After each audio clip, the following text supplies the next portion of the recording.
I'd like to start a new series. I'd like to talk for a while, teach for a while about the Song of Solomon.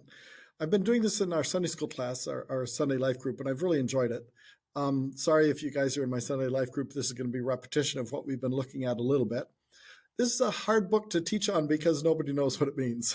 What I mean is when you read the commentaries, everybody disagrees with everybody else. And I will give you my view of it, but it's very tentative. And so if you listen to this and you think that I've got it wrong, that's perfectly okay with me. As long as you're looking at scripture and letting it speak to you, I'm not worried if it turns out not to be in agreement with what I thought it meant.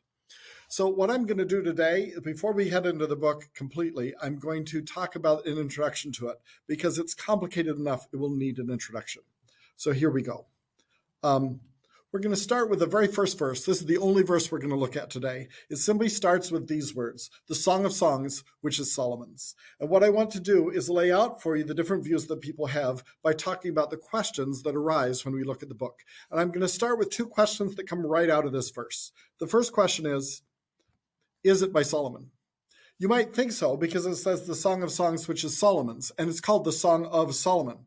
But in fact, that doesn't have to mean that Solomon wrote it. It could mean that it's a song about Solomon. I mean, if I say that I'm telling you the story of Daniel in the lion's den, it doesn't mean I'm telling you the story by Daniel. It could mean I'm telling you the story about Daniel. Or it could mean a song which is for Solomon, the way that the Hebrew is written. It could mean that. So this doesn't have to mean that Solomon wrote it. And there's some things in it that make it look like he did, but there's some things in it that make it look like he didn't. So I just want to, for now, say that it's a live possibility that this might not have been written by Solomon. It might just be about Solomon. On the other hand, a lot of people think that he did write it. And that sort of makes sense too. So the answer is maybe. We'll come back to that maybe a little bit more later on in another week. The second question is it one song or several? It says the Song of Songs, and that could mean that it's a song full of songs, that there's several different songs in this book, and they're all put together into one big song. And that's quite possible, and I'll show you later on. I think that is actually what is happening here. But that doesn't have to be what Song of Songs means, because in Hebrew, to say something's the Song of Songs doesn't have to mean that it's a song full of songs. It could just mean it's the greatest song. When they talked about the heaven of heavens, they didn't mean there was a heaven full of heavens. They meant it was the most heavenly of all the heavens. When they talked about the Holy of Holies, they didn't mean it was a holy place full of other holy places. They meant it was the holiest of all the holy places. And here when it says the Song of Songs, it could just mean the songiest song, the greatest song, the most amazing song. This is the song of all songs. And that's quite possibly what this means. Matter of fact, I think that is what this means, even though, as I'll show you in a minute, I do think this is actually an anthology with several different songs in it. Okay, those are preliminary questions. I just wanted to right away lay out that this may or may not be by Solomon, and it may or may not have several songs in it. The big questions are the following. And the funny thing is how split everybody is on this, how many different opinions there are. If you start reading commentaries on this, you'll get completely different interpretations depending on which commentaries you read, depending on who you look to, which frustrates some people. I just like it. I think it's perfectly fitting that God should put a book in the Bible that none of us are sure how to interpret. It's still fruitful for us to read, still good for us to look at. It just means you're going to have to live with a little bit of uncertainty because we might be getting this wrong. All right, so big question number one is this about human love or God's love? On the surface, it seems to be about human love. God isn't even mentioned in it, although clearly it's in the Bible. It must be saying something about God. So one way to assume that this is written is to say it's completely about human love. Maybe this is a book for married couples, or maybe this is a book just about what romance is. It's kind of fascinating because wherever love is mentioned in the Old Testament, being in love, falling in love, romantic love, that's not mentioned very much in Scripture. There's a lot about duties within marriage, but there's not very much about romance or sexual desire or anything related to that, except negatively.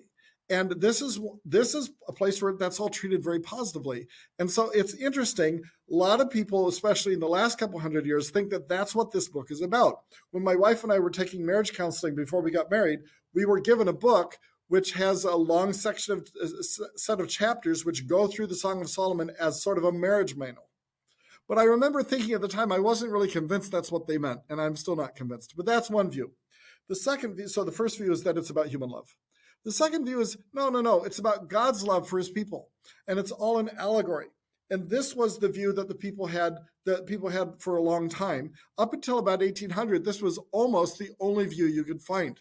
The early Christians and even the people, even before Christianity was around, the early Jews thought of this book as an allegory about God's love. So they said, sure, there's a man and a woman in it, but they represent God and his people. Matter of fact, from my understanding, which might be flawed, it became part of Scripture on the basis that it was about God, not about people. That people put it in the Scripture because they thought it was an allegory about God's love. So a lot of people say, no, it's wrong to read this about human love. It's about God's love for his people. Okay, the third view is kind of in between the two, and this is the one I will take, and that is that it is on the surface a story of human love, but that's a metaphor for God's love. Now, there's a difference, as I'm using it, between a metaphor and an allegory, and here's what I mean. If it's an allegory, then every detail of what happens in the book is all corresponding to something spiritual. So if it says in the very first verse, may he kiss me with the kisses of his mouth, the kisses has to stand for something spiritual and the mouth has to stand for something spiritual, and everything can be interpreted sort of like a spiritual code. I don't think it's an allegory, but I do think it's a metaphor. That is, I think it's first of all about a woman saying of a man, may he kiss me with the kisses of his mouth, but then that's supposed to, that human love is a metaphor for something about God and his people, for our desire for God and his delight in us. So I see this as a metaphor about God using a human story. But the details of the story are part of the human story. I don't have to find a spiritual meaning for every detail in every verse, and that's important to me. But I do think I'm going to interpret this as being partly about God, not just about human love. You may interpret it differently. You have a lot of good people on your side. A lot of strong Christians think that that's the way it's interpreted. So partly I'm telling you this at the beginning so that you can know that there are other ways to look at it than the view I'm going to take. The second big question is, if it is about human love, and I think it is partly because I think it's a metaphor based on a surface level story, which is about human love, is it one song or is it several? So one version, one approach is to assume that it's one long song with a plot and a chronology, and you try to follow the plot from chapter 1 to chapter 2 to chapter 3 and so on. One of the difficulties with that is that the plot doesn't make a lot of sense chronologically. In the middle, there seems to be a marriage, but at the end of chapter 7, they seem to be getting together for the first time, which doesn't make any sense if they were already married. And before that, they seem to get, there's just things that don't make sense chronologically. So that argues for maybe it not being one song. But there's also a lot of things that seem really connected from one part to the other. If it's all separate songs, why are there so many things that are connected? So the second view is to say it's several different short songs. It's a whole bunch of different songs unrelated to each other, at least somewhat unrelated to each other. It's like having a collection of love songs. Rather than one love song, it's a collection of different love songs. And that means that the person in one song might not even be the same characters as the people in another song. The third view, which is mine, is sort of both, but I lean towards the anthology. I think it is several short songs, but I think they've been deliberately edited together with connecting passages. So I think you have a new song and then some verses to sort of tie it together with the previous song, and then another song and the verses to sort of tie it together with the previous song. And that's the way I think it's built. So I think it's like having an anthology with bridge sections that connect one song to another and callbacks within one song to a previous song. But I don't think it's one long story. I think it's several different things, each of which is sort of telling its own piece of the nature of romantic love. So again, you can take this differently and it's okay. There's good Christians and serious scholars and smart people and spiritual people thinking all these different things as you look at it. The third big question, if it is one song, what's the plot? So there's two main answers here. One is the traditional version, which is that this is about a man and a woman. The man is the king, is usually assumed to be King Solomon, and the woman is a young shepherdess girl from out in the boondocks somewhere, and he falls in love with her and brings her to be his wife. And this is the love song between him and her. And that sort of makes sense. But there's another version which you may or may not have heard of. A lot of people in the last 100 years have looked at what's called the shepherd hypothesis. Under the shepherd hypothesis, this isn't about a man and a woman. It's a love triangle. There are two men and a woman involved, and Solomon is one of them, but the other one is a shepherd, and Solomon's the bad guy. What happens is the shepherdess is in love with a shepherd, but Solomon comes and whisks her away to his harem, and by the end of the book, she gets to go back to her shepherd, and love conquers all. And this is a story, in the first version, this is a story about the majesty of the king and his love for this woman and the wonder of being loved by this king, which works well for the metaphor of God. But in the second version, it's instead about the allure of Solomon and her being whisked away by that, either without choice or with choice, and then gradually realizing that true love is with her shepherd and going back to him. Very, very different stories and very different plots. And which one you take, which one you assume, changes how you interpret things all the way through, because one way you see Solomon's regal wealth and everything else as a good thing, and the other way you see it sort of as a bad thing.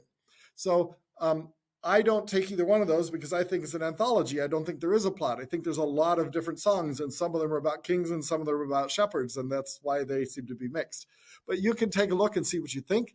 The shepherd hypothesis wouldn't be around if it didn't make some sense, and the traditional version wouldn't be around if it didn't make some sense. So it's just, it may be one of these things that when we get to heaven, we'll say, what did you really mean by the Song of Solomon? And God will tell us. But here's my tentative view. Here's the way I'm going to teach it. And I'm not going to defend this view particularly. I'm just going to teach it. But I'm telling you up front, you don't have to agree with my view. Please check it out for yourself and see what you think. I'm going to try to teach it in such a way that even if you disagree with my overall take on this, you'll still find it fruitful and profitable. And I think Scripture is such that you will find it fruitful and profitable, even if you and I disagree on the details of how this is interpreted. My tentative view is that it is about human love as a metaphor for God's love. Now, that human love is not just agape love, it's eros, it's desire love, it's a romantic love. So it's not just about God loving us in the sense of saving us, but it's about our loving God in the sense of worshiping him. It's about our having a desire for God and a built-in longing for God. And it's about his delight in us, not just that he saves us, but that he takes pleasure in us, because that's sort of the kind of human love it's looking at. My assumption is that romantic love is my assumption is that God's love is much more than merely romantic love, that our human romantic love is just a pale reflection of what God's love is like.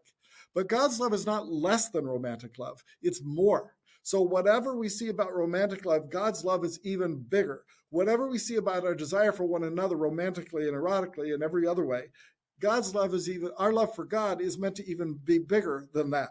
So I think we can see things about human love here and need to recognize that if it's a metaphor for God's love is bigger and better and more central. But it's not less than this, it's more than this. The other thing is I'm assuming that it's an anthology of songs, but I think they've been edited to show connections between them. And that's the way I will assume things go. So my approach will be this. We're going to take one song at a time, what I consider to be a song. Like next week, we'll probably just look at verses 2-4. And we will look at that song and ask, first of all, from the human point of view, what is this saying about human romantic love? What is this saying about being in love? What is this saying about what it is to be in love? What does this tell us about it? And why is it important? And then I will ask, how is that a metaphor for God and his people? What would this have told the Israelites about God's relationship to them? And what does this tell us about Christ's relationship with his bride, the church? And I will ask the question about God and his people after having determined what the details of the text tell us about the human love story. And that's the way I'm going to approach this. Okay, here's what I'd like you to do for next week.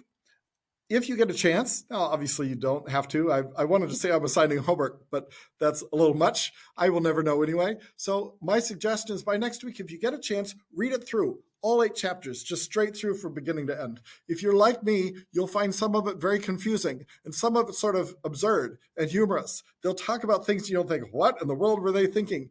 He compares the woman's nose to the Tower of Damascus, and I'm thinking, how can that be a compliment? And there's all sorts of other things that seem very strange. Read through it if you get a chance. Decide for now. You don't have to make up your mind whether you think it works to think of it as a metaphor for God's love or whether you think it's just about human love, whatever you think about it. It's there in Scripture for some reason. It's worth our looking at it, even if I'm not quite sure how to interpret it, even if you're not quite sure how to interpret it.